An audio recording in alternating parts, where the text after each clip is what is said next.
How to get perfect black outlining పర్ఫెక్ట్గా ఎలా చేయాలి ఈరోజు చూద్దాం. సో కొద్దిగా కలర్ ప్యాలెట్లకి తీసుకునేసి ఒక 2 drops ఆఫ్ వాటర్ యాడ్ చేయాలి.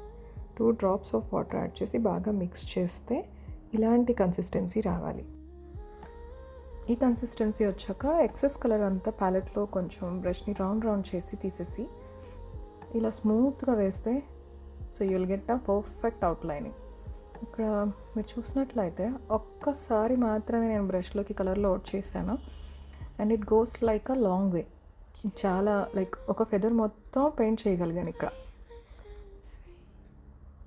మళ్ళీ కలర్ లోడ్ చేసుకునేసి so this is the place. చూసినట్లయితే బ్రష్ ఎంత స్మూత్గా గ్లైడ్ అవుతుందో you can see it. Consistency కోసం వాటర్ మిక్స్ చేసాం కాబట్టి బీ కేర్ఫుల్. ఫ్యాబ్రిక్ మీద బ్రష్ పెట్టంగానే ఒక్కొక్క ఫ్యాబ్రిక్ వాటర్ మొత్తం లైక్ పీల్ చేస్తుంది. So better like check the consistency before you start. Gold మీద చేసినప్పుడు it's all good okay, but fabric మీద అవుట్లైన్ వెళ్ళేటప్పుడు కొంచెం జాగ్రత్తగా చేసుకోవాలన్నమాట. నెక్స్ట్ ఏ టిప్ మీద వీడియో చేయాలో please comment down. Thanks for watching.